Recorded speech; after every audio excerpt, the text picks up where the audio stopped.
At this point, we are privileged to pass on to our next speaker, Reverend Pauline Nijuru, and she's the Regional Coordinator for Eastern Africa, the World Council of Churches, the Ecumenical HIV/AIDS Initiatives and Advocacy. And she will share stories of women whose lives have been impacted by poverty, property, and inheritance rights violations, and the links between such violations and HIV. She will give some ideas on how to raise awareness and overcome dispossession and barriers to inheritance rights for women fighting or living with HIV/AIDS. She does a bit of work with contextual Bible stories, trying to make the Bible alive, the stories alive, and property rights come out very regularly in this church response. So at this point, we're privileged to have Pauline present. Thank you. Thank you very much. I'm privileged to be here and to make this presentation. I work in Eastern Africa, about 11 countries within East and the whole of Africa, and we are active in 7 of those countries. WCC has sustained a response to HIV and AIDS pandemic since 1984, and its first public statement in 1986 focused on understanding the virus and syndrome from the scientific and medical community, and above all from people living with HIV and many who had acquired AIDS and their caregivers. However, WCC has focused on social, cultural, and religious determinants, prevention, treatment literacy, and retention in care.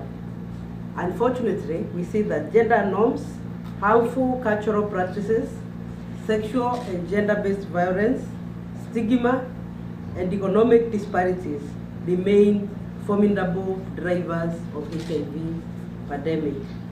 This paper will focus on women living with HIV and property ownership and rights. I will tell 3 lived examples which represent millions of women whom I have personally encountered in my job in the Eastern Africa region. I'll tell the 3 stories. The first story is about Angel from Kanjo Kenji, Southern Sudan, age 38 years. I met Angel in 2013 in a HIV, gender norms, and sexual gender-based violence workshop hosted by the Episcopal Church of South Sudan, Kanjo Kenji. Angel lived happily in a polygamous marriage. When she tested positive, HIV positive, she was kicked out of her matrimonial home. She was accused of bringing HIV to the family. She was denied access to her children, her house, her home, her farm, and her property. The husband refused to test for the virus, arguing that he was not sick. Neither did the co-wives get tested for HIV. Angel was now homeless. She tried to seek help from the local administration, but she was turned away. She depended on the church and well-wishers for shelter, food, and finances to help her to travel to Moyo, northern Uganda, every 3 months to pick her ARVs. Angel lamented of her new status, that she was reduced to a beggar, although she had her own land, and she was a hard-working woman. Of course, it was her right by default. The fact that it was her husband's right, she considered it to be her right. That is about what Jane was saying. In Angel's case, the insecurity in South Sudan complicates her case. Since there is no political goodwill to listen to her case, and even before the war, that was even before the war, there was no one willing to take her case up. So, especially because she was from the rural Sudan or the rural country. And now even she becomes more vulnerable as a woman who is living with HIV, homeless, without finances, and her focus moves from her need for justice to her need for survival. I personally kept a telephone contact with Angel until after some time our phone went silent. And as of now, with the war situation in South Sudan, I do not know what might have befallen her. The second story is about Marisa. Marisa, all these are not their real names, from Moshi, Tanzania, aged 45. I met Marisa in Bagamoyo, Tanzania in February this year in a workshop organized by the Bread for the World on the theme of transformative gender. Marisa was happily married for 15 years when she tested HIV positive during her prenatal clinic near Moshi. She told her husband, who was also tested and found to be positive. The relatives concluded that both Marisa and her husband were going to die anyway of the virus, and they took it upon themselves to kick out Marisa from their family, claiming that she had infected their son. The husband remained silent in the process, which saw Marisa with her 5 children kicked out to the streets. Marisa found one-room house to rent, which was quite difficult due to stigma. She lived there with her children, doing casual manual work to sustain her children. Soon after, she learned that her husband was very, very sick and there was no one taking care of him. So she went back to her matrimonial home to look after the husband, but she couldn't stay there, so she had to pick him and go with him to the one-roomed house, where she looked after him until he passed away 4 years ago. His death gave the relatives the green light to sell all the land and the property, the property that belonged now to their late son and brother. And they shared the outcome or the earnings. To ensure that neither Marisa nor her children goes back to claim inheritance. She has taken up the work of cutting stone in a quarry, where she earns money to support her large family. She has withered through immense stigma from the community and her extended family, but she stands strong, looking forward towards the future holds and never backward to the property she left behind. She has formed a support group and encourages other women facing similar or worse circumstances. For Marisa, she has had no support to reach and access the legal system to help her get justice. The church is bright and silent to her plight. Her children are caught up in the vicious circle of poverty as they are not able to access quality education to emancipate them from their current plight. The third and last story is of Maraika, a Kenyan young grandmother who lives in Maimaju, Kenya, 43 years old. I have known Maraika since 2010, and she has attended several trainings organized by WCC since then, and sometimes she has come in as a resource person. Maraika was diagnosed with HIV back in October 2004, while she was in a teacher training college, miles away from her home. But by that time, she was a mother of 2, aged 11 and 10 and 2. After diagnosis, her children were taken away from her to a rural home, and they were left there against the wishes of her in-laws who did not want to take responsibility. She was also sent much later to the same home to join her children. This was a good opportunity for them to mistreat both the children and her. And they sold a lot of their property, arguing that they were doing that to meet her medical bills, although that was not true because her medical bills had been already met by the college where she was studying. Back in her house, her estranged spouse sold away or gave out her precious accessories to his new spouse. Some of the assets she had acquired, such as household goods and things like that, when she was working before as a nurse and in a government hospital, were all given away. While in the rural area, she hired land from other landowners and she cultivated it because she was not physically ill. But during harvest time, her in-laws came to the land and harvested all her food, claiming that they had been feeding the children all these other months before that. Most of the household assets had already been given. Okay, then finally, Maraika decided that she couldn't stay in the rural place, that she was going to go back to her matrimonial home, where, as I've told you, the husband had already got a new wife. So when she came there, she found that most of her household assets had already been transferred to his new wife, And she also realized that some of the plots, the land that they had bought together with the husband, had now been sold out. There was only one plot remaining, or one piece of land remaining, which he had intended to construct a house for his new bride. But upon learning that she was coming back, she had come back, he now wanted to sell it away so that she can remain homeless. When she learned about the plan to sell the land away, she reported to the local administration and the administration gave her security and issued a warning to the husband. He then disappeared to an unknown destination and continued to make plans to sell the land.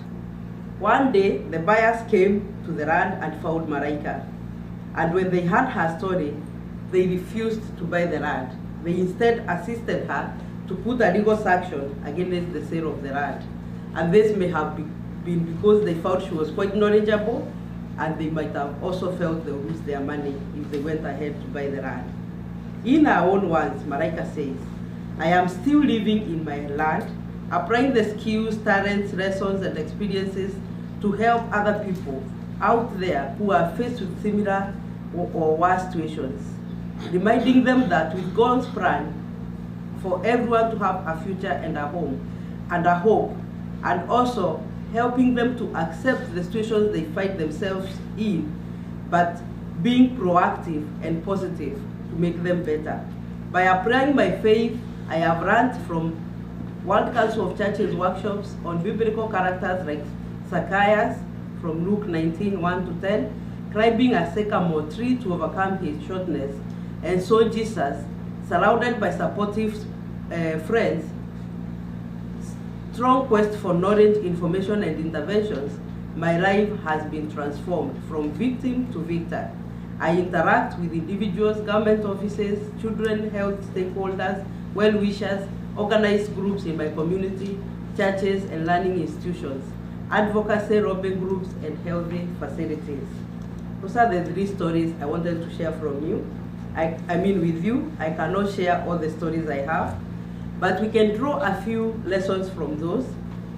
The first lesson we draw is that in most communities of the world, gender disparities and injustices, which have been entrenched in the religious and cultural norms and practices, and hence which appear to be normal, continue to be experienced, rendering women vulnerable. In my context in Africa, to be a woman is a vulnerability. It is a double vulnerability to be a woman living with HIV, and even a triple vulnerability to be a woman living with HIV and widowed. According to the UN's fact sheet 2014 and 2016, it shows that women in sub-Saharan Africa account for more than 58% of people living with HIV. Women continue to be the most affected by and the most bearing the brunt of HIV pandemic. We also see from these stories that low levels of education and lack of economic empowerment increase the women's vulnerability. The experience of women living with HIV in my region is that women are declared and treated as widows even before they are actually widowed. They are disinherited while their husbands are still alive. It is assumed that women living with HIV have no social life, so they are sort of discriminated and stigmatized, even on top of the other mistreatments that they are given, like being kicked away from their homes. In the case of Angel, we have seen that the following factors increases her vulnerability: lack of education, lack of economic empowerment, political instability, and lack of work opportunities, whether it is employed or self-employment. In case of Melissa, the women are driven by the love of their children to develop resilience. But they need support from communities and governments, especially to break the cycle, because in her case, we see that her children are in danger of being in the vicious circle of poverty in the family. And in the case of Maraika, we see that there is resilience, and we also see that with some education and networking, women can be linked to resources in their countries, which can reduce their vulnerabilities. in her story, she benefited from trainings offered by Christian Health Association, World Council of Churches, and especially she quotes the contextual Bible studies, and she has been using the same to empower widows and women in our community. And her exposure as a social worker, she was able to get links to people who could help her. You had mentioned earlier that I would talk to the use of contextual Bible study. Personally, I think bringing more church leaders, and it can be expanded to religious leaders, Yes. on board to adopt the use of contextual Bible study, to know and understand the methodology and also to use it would help. Why do I say that? In using contextual Bible study, the religious leaders are able to see the power that they hold and be able to see how they can use that power constructively. And also they are able to challenge themselves and the mold themselves to better service.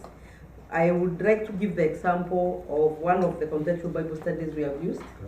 Numbers chapter 27 verse 11 to 10, which is the story about Moses and the daughters of Shelohe, I can't pronounce it, Shelofehad.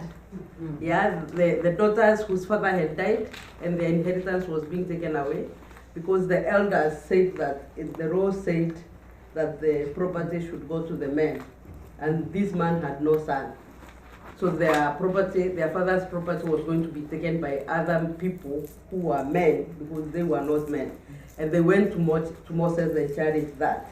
And when they did that, I think, in my own opinion, Moses must have realized this is not the environment to start challenging culture. So he says, let me go and consult God. And he comes back and says, God says that these girls must be given their father's inheritance. And none of the people, the elders, challenges Moses. So the religious leaders have that kind of power that when they say God says, nobody can challenge them.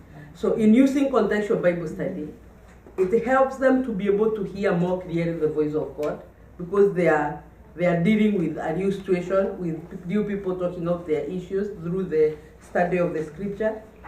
And as I gave the example of the woman Maraika, she also was able to emancipate herself, yes, saying that she saw Zacchaeus climbing the tree and refusing to be downtrodden by his size. That is the power of contextual Bible study, that it will empower both the women to be able to move forward from their space of oppression, and it will also empower those who are in positions of power to be able to use their power properly. So my own take is that if institutions that are using contextual Bible study and have got that methodology are empowered, for example, WCC and others, KwaZulu Natal and others, then that methodology can be spread further and wide, and more leaders can become champions, yes, through using the tools they know best. Yes. Instead of reading the other chapter, they'll read 127. Yes, thank you. Good, thank you. And I think just to follow up on that, that's one of those handouts, the tools that has now been repeated by everyone. Yes. WCC has got one on transformative masculinity, which challenges gender-based violence, and FECRAHA has got one that challenges rape and gender-based violence. WCC is producing another one, is in print now, which is also challenging and helping religious leaders and intergenerational talk between young people and old people. All those tools will be available. The one on gender-based violence by FECRAHA, you can just go with that. TAMA campaign, and you get the PDF, it will be the book. For the WCC one, you can get them on the WCC website. One is already out, the other one is yet to be out. Thank you. Good, thank you.